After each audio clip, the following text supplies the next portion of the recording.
नमस्कार छात्रों, मैं हूं निरंजन कुमार और आप देख रहे हैं आपका अपना YouTube channel star coaching centre Jamui. आज हम इस वीडियो के माध्यम से आपको बताएंगे जैक बोर्ड के द्वारा प्रकाशित किए गए मॉडल सेट नंबर 2, जिसका पहला से लेकर के 20 प्रश्न तक हम आज इसमें हल करेंगे। देखते हैं इसके पहले प्रश्न को कि पहले प्रश्न में हमसे क्या बोला गया है। पहला प्रश्न जो है इस सेट नंबर 2 का, उसमें हमसे बोला गया कि निम्नलिखित में कौन अभाज्य संख्या है। ऑप्शन नंबर ए में आपका दे दिया 2, ऑप्शन नंबर बी में दे दिया है 1, ऑप्शन नंबर सी है 0 और ऑप्शन नंबर डी है आपका 4। अब ध्यान दीजिए, इसमें अभाज्य संख्या के बारे में आपसे पूछा गया है। तो 2 जो है वो एक अभाज्य संख्या है, 1 जो है वो न तो भाज्य संख्या है और न ही अभाज्य संख्या है, जबकि 0 भी भाज्य या अभाज्य नहीं है, 4 भाज्य संख्या है। यानी ऑप्शन नंबर ए जो है वो बिल्कुल आपका सही उत्तर होगा। अब हम लोग चलते हैं इसके दूसरे नंबर प्रश्न की ओर कि दूसरा नंबर प्रश्न में हमसे क्या बोला गया है। दूसरा नंबर प्रश्न जो आपके स्क्रीन पे आ रहा है, आप देखिए, 2 पूर्णांकों का गुणनफल हमेशा होता है। 2 पूर्णांक होंगे, यदि आप उनको गुना करेंगे तो जो गुणनफल प्राप्त होगा वो भी आपका एक पूर्णांक संख्या ही होगा। जैसे यदि हम 4 ले लें और -2 ले लें, तो ये दोनों पूर्णांक संख्याएं हैं। जब इसको आप गुना कीजिएगा तो -8 होगा। ये भी ये क्या है, पूर्णांक संख्या है। तो 2 पूर्णांक संख्याएं आपस में गुना होकर जो गुणनफल उनका प्राप्त होगा वो भी क्या होगा, पूर्णांक संख्या ही होता है। तो पहला बोलता है कि प्राकृत संख्या, आपका ऑप्शन नंबर ए में है प्राकृतिक संख्या, जो गलत है। अब क्यों गलत है उसको समझिए। पहला इसलिए गलत हो गया क्योंकि जब हम यहाँ माइनस वाला लिए तो माइनस के रूप में आएगा। यानी अगर माइनस के रूप में आ रहा है तो क्या प्राकृत संख्या में माइनस वाला आता है? ऋणात्मक संख्याएं आती हैं? नहीं आती हैं। इसीलिए ऑप्शन नंबर ए आपका गलत हो गया। ऑप्शन नंबर बी में आपका क्या दे दिया, पूर्ण संख्या। पूर्ण संख्या जो होता है वो भी आप जानते हैं कि ऋणात्मक नहीं होता है, 0 से लेके अनंत तक, लेकिन सब धनात्मक। तो ये भी आपका गलत हो जाएगा।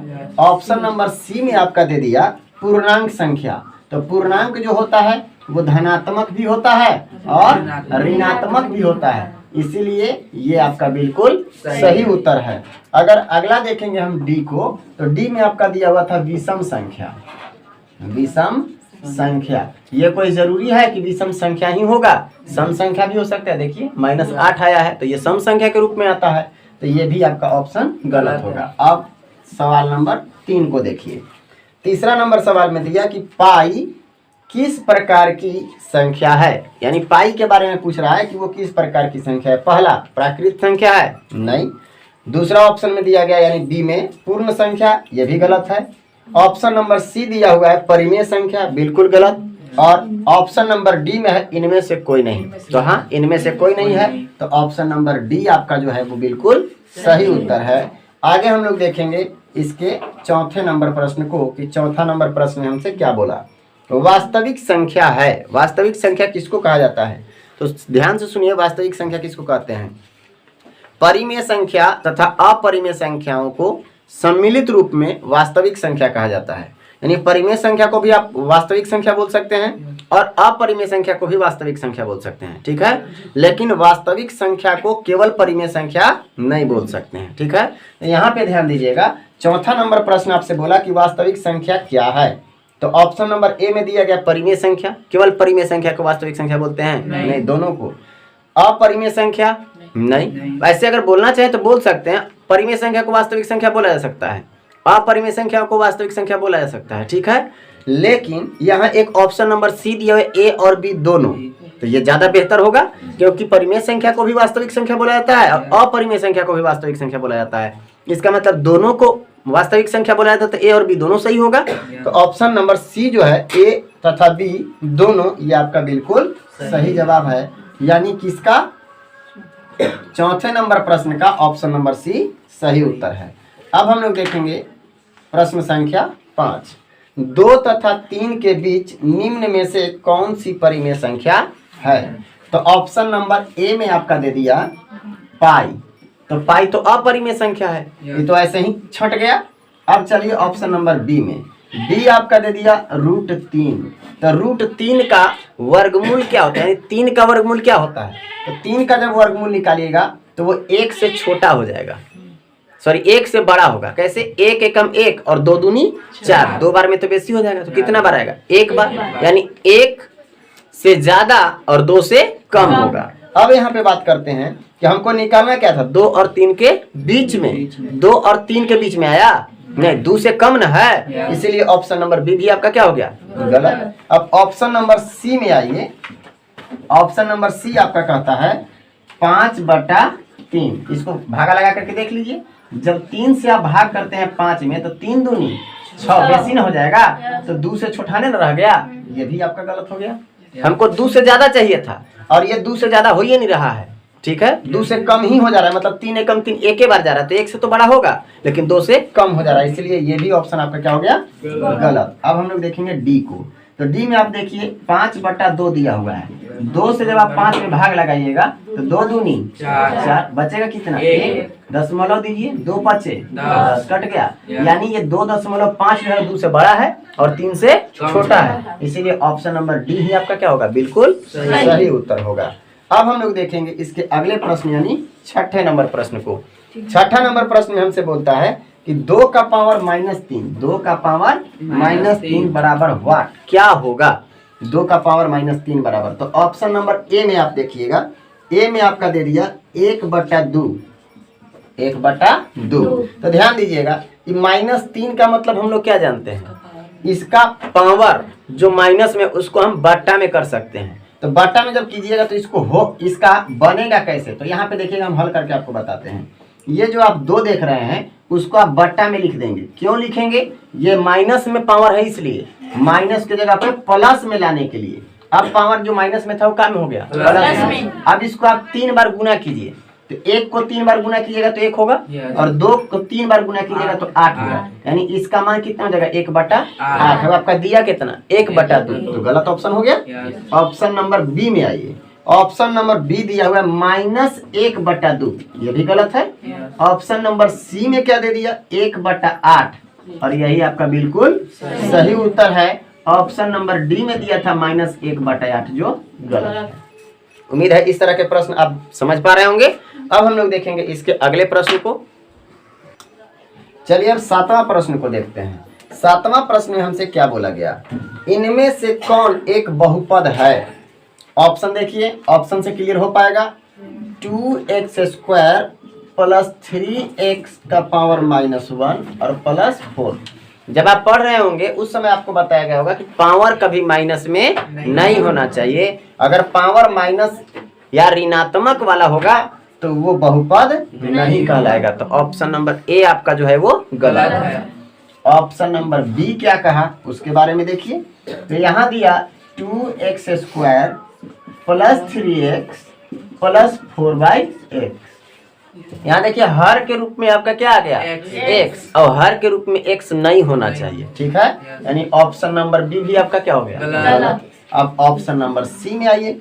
ऑप्शन नंबर सी आपका कहता है 2x का पावर 5 + 3x का पावर 4 + 4x और +3। ये देख रहे हैं सब के सब मतलब ऊपर है, हर के रूप में x नहीं है। चर संख्या क्या क्या नहीं होना चाहिए?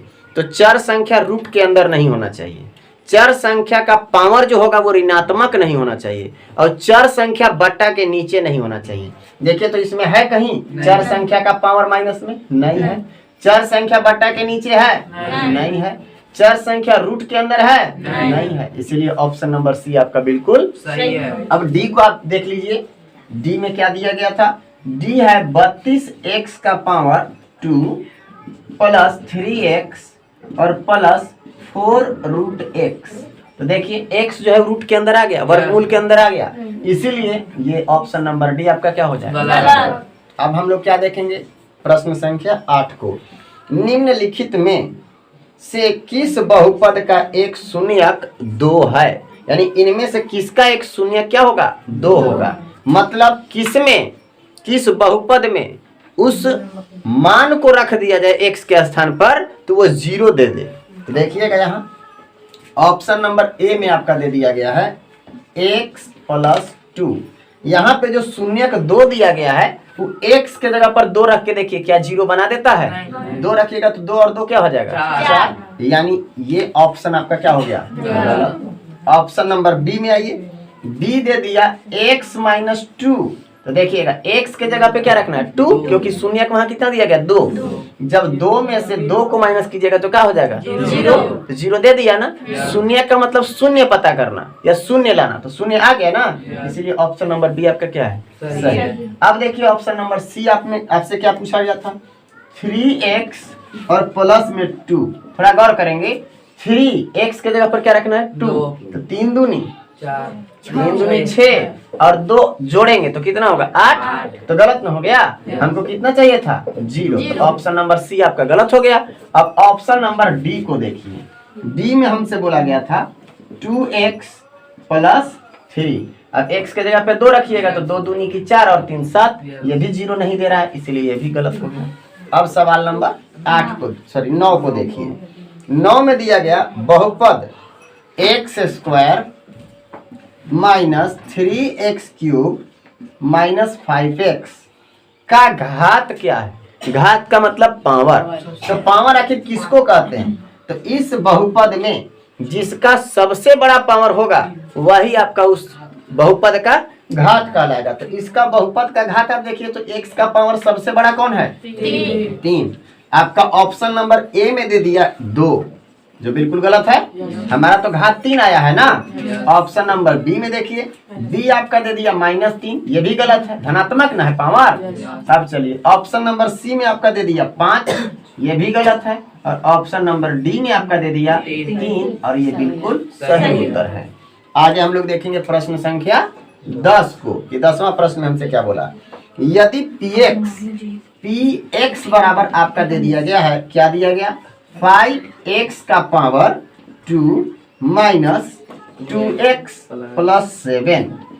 तो इतना दे दिया, क्या हुआ? 5x² - 2x + 7 इतना दे दिया। तो P1 का वैल्यू ज्ञात करना है आपको। P1 का वैल्यू क्या होगा? ध्यान दीजिएगा, Px बराबर इतना दिया हुआ है, Px बराबर इतना दिया हुआ है। तो देखिए यहाँ x है तो सब जगह x है। अगर यहाँ P1 का मान निकालना है मतलब x के जगह पे कितना रखना है? 1 रखना है। तो चलिए रखते हैं, P1 बराबर 5 × 1 का स्क्वायर - 2 × 1 और प्लस कितना? 7। अब यहाँ 1 1 जा 1, 1 से जब 5 में गुना कीजिएगा क्या हो जाएगा? 5 - 2 एकम 2 और प्लस में कितना? 7। अब यहाँ देखिए 7 और 5 कितना हो जाएगा? 12। 12 में से 2 खर्च कीजिएगा तो कितना? 10। यानी P1 का मान कितना आ गया? 10। क्या ऑप्शन में 10 है? देखिए ऑप्शन नंबर ए जो है वो आपका दे दिया है 10, बिल्कुल सही उत्तर है। ऑप्शन नंबर बी जो है वो आ गया 11, जो गलत है। ऑप्शन नंबर सी में आपका दिया -11, ये भी गलत है। और ऑप्शन नंबर डी में आपका कितना दे दिया? -12 और ये भी आपका गलत उत्तर है। चले अब हम लोग देखेंगे 11 नंबर प्रश्न को। 11 नंबर प्रश्न में हमसे बोला गया 2x³ - 5x² - 2x और +5 में x का पावर 4 का गुणनांक है। अब मतलब x का पावर 4 का गुणनांक चाहिए हमको, गुणनांक चाहिए। तो गुणनांक का मतलब क्या होता है? x के पावर 4 के बगल में यानी गुना के रूप में क्या है? कहीं x का पावर 4 दिख रहा है? जब x का पावर 4 है ये नहीं है तो उसका गुणनांक हो सकता है क्या? नहीं हो सकता है। अगर नहीं हो सकता है तो क्या हो सकता है? 0। सिंपल है, गुणनांक नहीं है मतलब 0। ठीक है। अगर ऐसा होता कि x का पावर 4 कहीं दिया होता इसमें, अब इसके गुणनांक के रूप में कुछ नहीं होता तब 1 होता, लेकिन x का पावर 4 है ये नहीं है कहीं, इसका मतलब कि इसके जगह पर 0 होगा तभी ना x के पावर 4 के साथ गुना होगा कि 0 हो गया होगा तो उसका वैल्यू खत्म हो गया। x का पावर 4 है ये नहीं है, समझ में आया? x का पावर 4 है ये नहीं है तो उसका गुणनांक 0। अगर x का पावर 4 है और उसके गुणनांक के रूप में 1 2 3 4 कुछ नहीं दिख रहा है तो छुपा हुआ 1 होता है, तब वहां 1 होगा। समझ रहे हैं? अब चलिए तो यहाँ ऑप्शन देखते हैं हम लोग। ऑप्शन नंबर ए में आपका दे दिया गया 2, जो कि बिल्कुल गलत उत्तर है। ऑप्शन नंबर बी है आपका -5, ये भी गलत है। ऑप्शन नंबर सी आपका क्या दे दिया गया 5, ये भी गलत है। और ऑप्शन नंबर डी में दे दिया 0, और यही आपका बिल्कुल सही उत्तर है। उम्मीद है समझ में आ रहा होगा। आगे देखिए अगले नंबर 12 नंबर प्रश्न को। 12 में बोला यदि किसी बहुपद px बराबर दिया गया है x² प्लस x और -2 को कितना से x प्लस 2 से विभाजित किया जाता है तो शेषफल क्या होगा। 2 तरीके से शेषफल निकाला जा सकता है, या तो आप इससे इसमें भाग दीजिए तब आप शेषफल निकाल सकते हैं, या फिर इतना बराबर 0 ले लीजिए और 0 लेने के बाद जो x का वैल्यू होगा इसमें रखिए और जो मान आएगा वही आपका शेषफल होगा। ठीक है, चलिए इतना बराबर आप 0 ले लीजिए तो x प्लस 2 बराबर 0 लीजिएगा तो x बराबर क्या हो गया -2, और यही वाला -2 का मान यहाँ पे रखना है हमको। तो चलिए p x के जगह पर कितना रखना है -2, तो x के स्थान पे -2 रख करके स्क्वायर करेंगे, यहाँ भी -2 रखेंगे और -2 हो गया। चलिए 2 दूनी की 4 प्लस में, अब यहाँ प्लस माइनस -2 और -2 क्लियर है। काटिए, काटने के बाद -2 और -2 -4 और +4 सब काट के क्या हो जाएंगे 0। अब बताइए कि p -2 का मान कितना आ गया 0, और यही तो हमारा क्या होता है शेषफल होता है या फिर शेष होता है। तो इस प्रश्न का हमारा शेषफल कितना आ गया 0, शेषफल आया 0। तो ऑप्शन नंबर ए जो है वो है आपका 4 जो गलत है। ऑप्शन नंबर बी है आपका 2 जो बिल्कुल गलत है।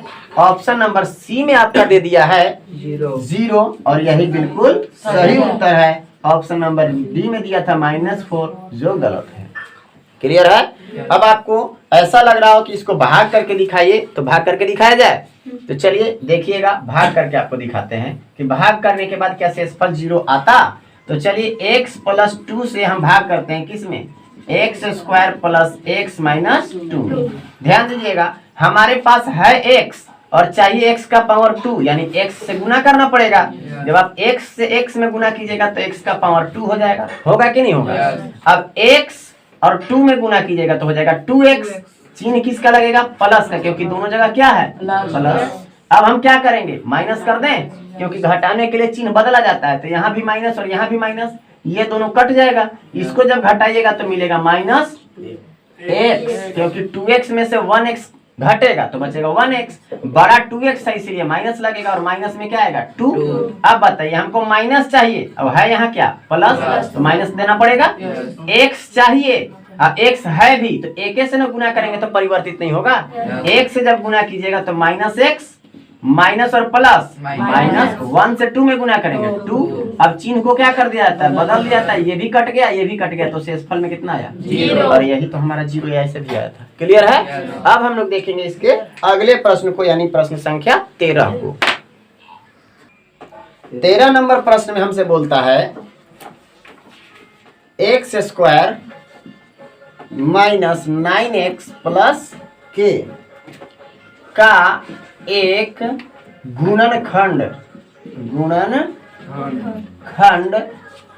x -1 है, x -1 है, तो k बराबर क्या होगा, यही आपसे पूछ दिया। तो थोड़ा ध्यान दीजिएगा, अगर इसका ये गुणनखंड है ना, तो इतना बराबर 0 लेने के बाद जो x का वैल्यू आएगा उसको यहाँ रख दिया जाए तो उसका मान भी क्या होना चाहिए 0 होना चाहिए।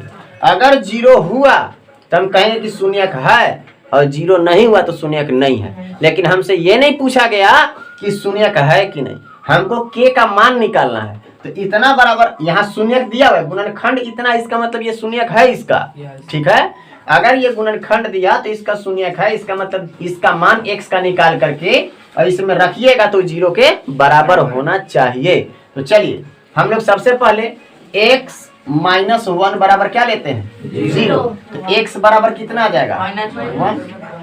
हाँ, x -1 बराबर 0 लिए तो x बराबर क्या होगा 1 होगा, उधर जाएगा तो प्लस में हो जाएगा। आगे बढ़िए, अब ये 1 का वैल्यू किस में रखना है इस बहुपद में या फिर समीकरण में जब इसमें रखिएगा तो बराबर में मान क्या होना चाहिए? 0, क्योंकि ये इसका शून्य कहलाता है। आगे चलिए, x square minus 9x plus के इज इक्वल टू क्या होना चाहिए? 0, क्योंकि ये इसका गुणनखंड है। आगे बढ़िए, अब एक्स स्क्वायर के जगह पे क्या रखना होगा? 1 रखना होगा एक्स के जगह पर। तो एक्स स्क्वायर हो गया यानी 1 स्क्वायर माइनस 9 गुना 1 और प्लस के बराबर कितना? 0। चलिए 1 माइनस 9 और प्लस में क्या? के बराबर 0। 9 में से 1 खर्च 8, लेकिन 8 माइनस में और प्लस के बराबर कितना? 0। अब हमसे पूछा गया कि के बराबर क्या है, तो ये जो प्लस माइनस में है उधर जाएगा तो काम हो जाएगा, प्लस में 8 हो जाएगा, और यही तो हमारा उत्तर हो गया।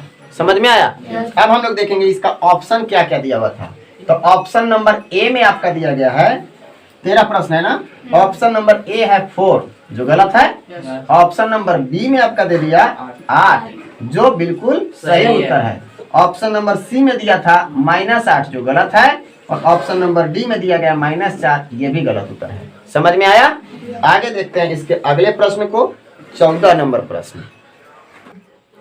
14 नंबर प्रश्न में हमसे बोला गया x square minus x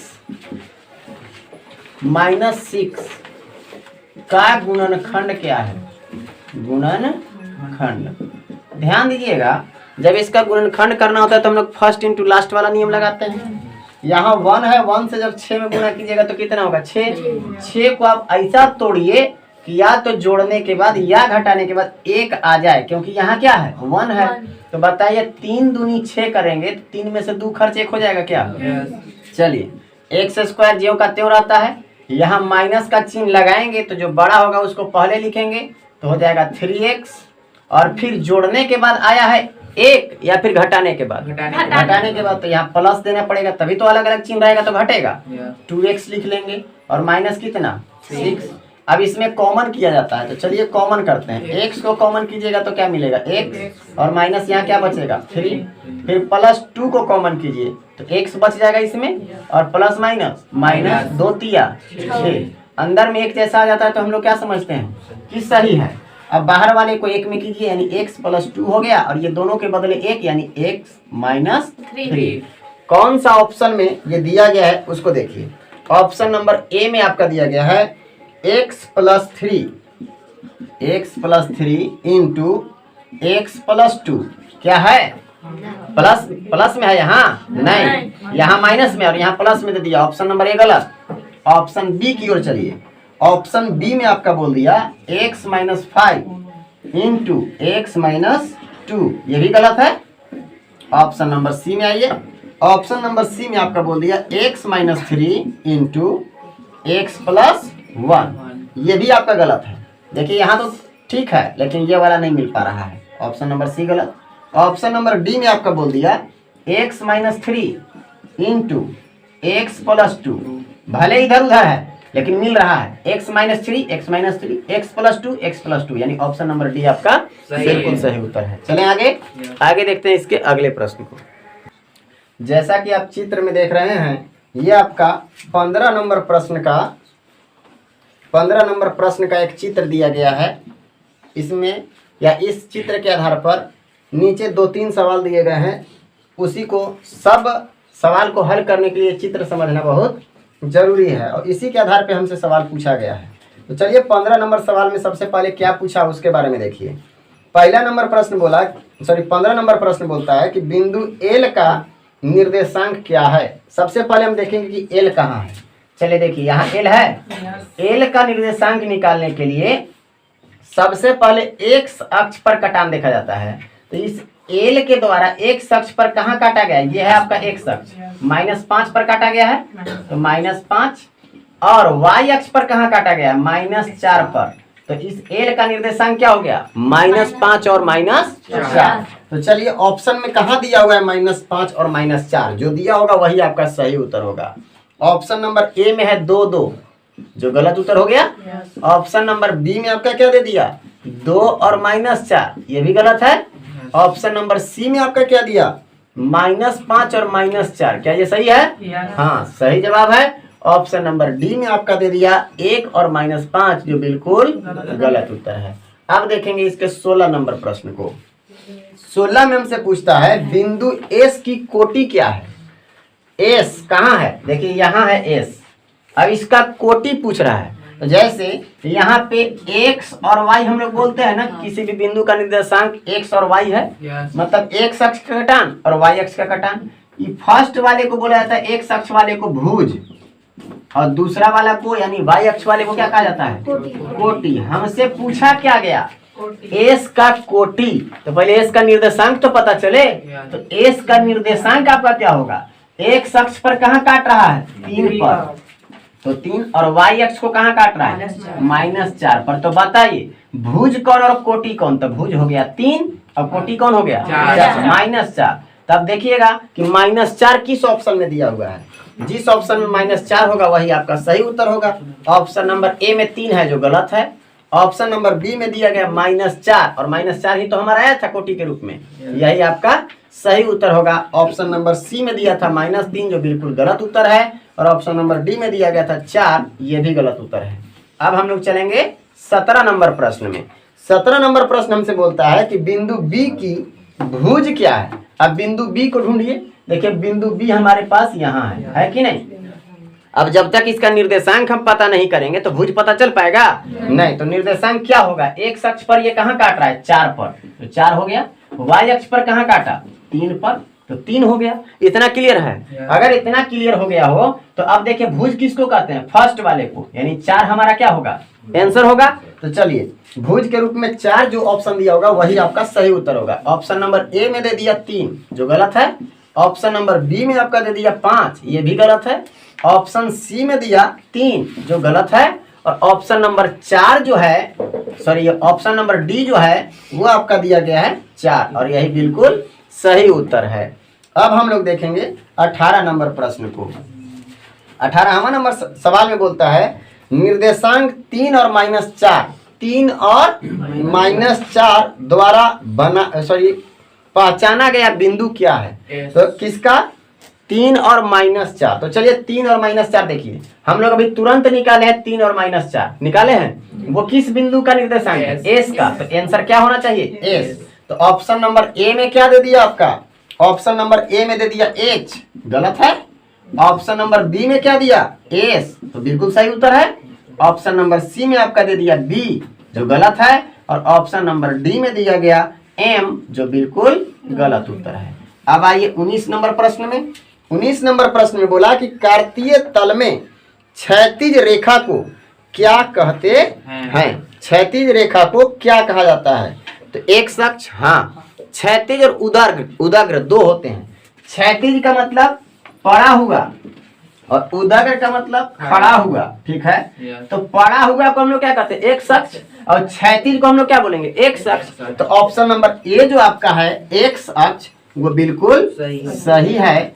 x अक्ष जो है वो बिल्कुल सही उत्तर है। बी ऑप्शन में दिया हुआ है आपका वाई अक्ष, वाई अक्ष, और ये वाई अक्ष आपका क्या है, गलत उत्तर है। ऑप्शन नंबर सी में आपका दे दिया जेड अक्ष, जेड अक्ष, जिसके बारे में हमको अभी पढ़ना नहीं था। जब हम त्रिविमीय चित्र पढ़ेंगे उसमें जेड अक्ष आता है, तो ये भी ऑप्शन आपका गलत हो गया। और चौथा यानी ऑप्शन नंबर डी में दिया इनमें से कोई नहीं, तो इनमें से कोई नहीं, तो एगो उत्तर हो ही गया, तो ये बिल्कुल गलत हो जाएगा। क्लियर है। हाँ, ऊर्ध्वाधर नहीं बोल सकते, ऊर्ध्वाधर ये खड़ा वाले को बोलेंगे। ऊर्ध्वाधर या उदग्र ये दोनों इसको बोला जाता है, यानी वाई अक्ष को बोला जाता है। एक्स अक्ष को क्षैतिज बोलेंगे, ठीक है। आगे जो 20 नंबर प्रश्न है इसी से रिलेटेड है, तो देख लीजिए 20 नंबर प्रश्न क्या बोला है। इसके बाद ये वीडियो हमारा समाप्त हो जाएगा। मूल बिंदु का निर्देशांक क्या है। मूल बिंदु का निर्देशांक होता है 0 0। आपको बताया गया, देखिए एक्स अक्ष को भी 0 पर काट रहा है, वाई अक्ष को भी 0 पर काट रहा है, तो मूल बिंदु का निर्देशांक क्या होगा, 0 0। ऑप्शन नंबर ए में आपका दे दिया 0x जो गलत है। ये किसका होता है, किसका होता है, एक्स के जगह पे वाई होता तब वाई अक्ष का होता, लेकिन ये वाई अक्ष का भी नहीं होगा। अगर यहाँ एक्स के जगह पे वाई होता तब। चलिए बी ऑप्शन जो हमसे सवाल पूछा है उसके बारे में। y, x, ये भी गलत है। ऑप्शन नंबर सी जो है वो हमसे क्या पूछा गया, सॉरी क्या दिया गया हमको, x, y, ये भी गलत है। और ऑप्शन नंबर डी में दिया है 0 और 0, और यही हमारा मूल बिंदु का निर्देशांक बिल्कुल सही उत्तर है। तो इसी प्रश्न के साथ ये वीडियो समाप्त होगा। अब हम लोग इसके अगले वीडियो को लेकर के आपके सामने हाजिर होंगे। यदि ये वीडियो आपको पसंद आ रहा हो तो आप इसको लाइक, सब्सक्राइब और शेयर करें। धन्यवाद।